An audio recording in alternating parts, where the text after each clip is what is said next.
Allez.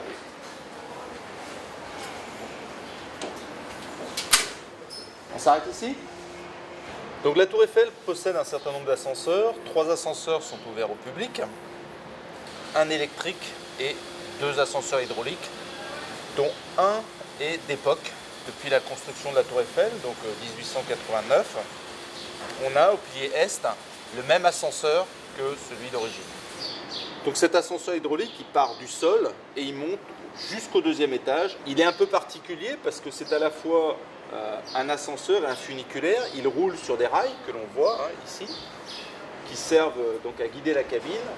Et la tour a, entre le sol et le premier, un angle de 54 degrés et qui évolue jusqu'à 70 degrés. Donc on a une courbe pour monter jusqu'au 2e étage.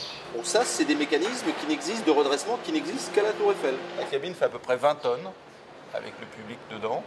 Ces 2 contrepoids font 200 tonnes chacun. À l'intérieur, on trouve de la fonte et de l'eau, puisque la force motrice, c'est de l'eau. La Tour Eiffel a une dimension patrimoniale. Pour les installations qui servent aux ascenseurs, c'est un peu pareil. On est très très proche de Jules Verne, avec des grandes roues, des câbles, donc c'est assez spectaculaire.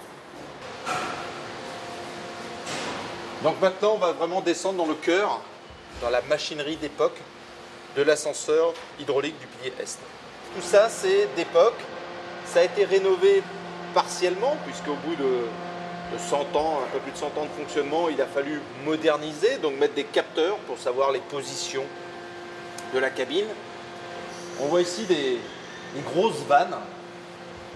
Donc, pour faire monter l'ascenseur, eh bien, soit on admet de l'eau, soit on vidange l'eau. C'est aussi basique et aussi simple que cela. Donc là, on a le grand vérin, qui est assez spectaculaire, un grand vérin de 15 mètres de long, qui sert à propulser le chariot qui va tirer sur les câbles. Donc, ce vérin est creux, il y a de l'eau à l'intérieur. On voit d'ailleurs l'eau qui goutte.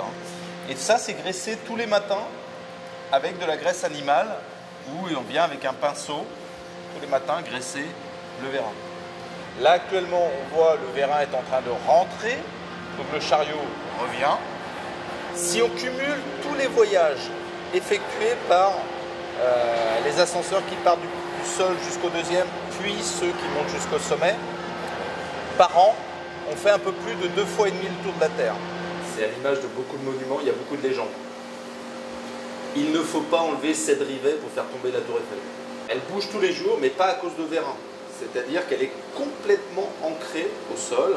Par contre, ce qui la fait bouger, c'est le soleil et un peu le vent. Donc le soleil, tous les jours, elle se dilate du côté est d'abord, parce que le soleil se lève à l'est, donc elle s'incline vers l'ouest. Et puis après, le soleil passe à midi au-dessus et elle va s'incliner dans l'autre sens. Donc elle fait un mouvement un peu comme une ellipse, tous les jours, entre 12 et 15 cm, suivant la température. Donc elle grandit. La température dilate le fer, donc elle grandit et elle se promène. Et ça, c'est un mouvement très très lent dû au soleil, donc quasi imperceptible.